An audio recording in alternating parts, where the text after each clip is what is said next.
Le président américain Barack Obama a confirmé à son homologue Mahmoud Abbas que les États-Unis vont poser leur veto au Conseil de sécurité si les Palestiniens le saisissent pour obtenir le statut de membre à part entière.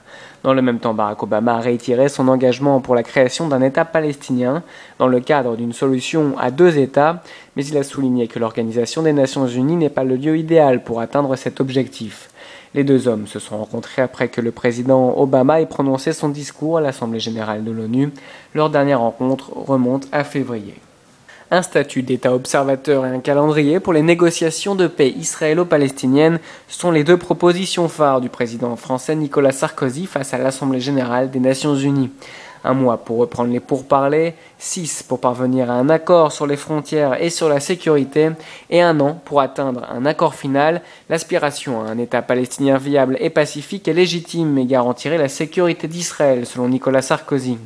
Mais il a aussi précisé que les garanties de sécurité exigées par Israël, après 60 ans de guerre et de terreur, sont légitimes, et il a averti « Si l'existence d'Israël était menacée, la France se tiendrait immédiatement à ses côtés ». Le discours du président français a été très largement applaudi par les représentants des nations. Des dizaines de Palestiniens ont manifesté à Ramallah hier, brûlant les photos du président américain Barack Obama pour protester contre son opposition à la candidature d'un État palestinien. Certains des manifestants ont brandi des pancartes traitant le président américain d'hypocrite, d'autres l'ont accusé de pactiser avec Israël. Selon les médias égyptiens, des milliers de personnes prévoient de manifester aujourd'hui en Libye, en Tunisie et en Égypte pour appuyer la candidature d'un État palestinien. Sur le terrain, la police israélienne et Tsahal se prépare à la possibilité que des affrontements éclatent au mont du Temple. Aujourd'hui, après la prière du midi, la police envisageait hier de limiter l'accès des fidèles musulmans sur le mont du Temple. On connaît enfin le nom de la future responsable du Parti travailliste. Shelly Yachimovitch, membre de la Knesset, a remporté les élections primaires face à son rival Amir Peretz.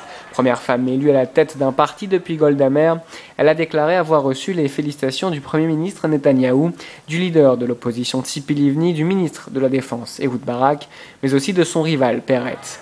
Dans son discours, Yachimovitch s'est engagée à rassembler son parti et à l'adapter au changement du pays. Elle a affirmé que le Parti travailliste n'est pas sectaire, mais qu'il s'adresse à tous, pauvres ou riches, arabes ou juifs, mais aussi à tous les secteurs de la sphère publique, religieuse ou laïque. La Palestine sera un jour libérée, c'est le président iranien Mahmoud Ahmadinejad qui le promet face aux étudiants de l'université de Columbia. Le président iranien a appelé les États-Unis à cesser de soutenir le régime sioniste.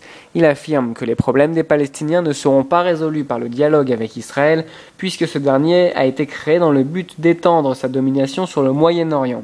Sur un autre dossier, la République islamique a accepté de libérer 2 randonneurs américains détenus au terme de 2 années de prison.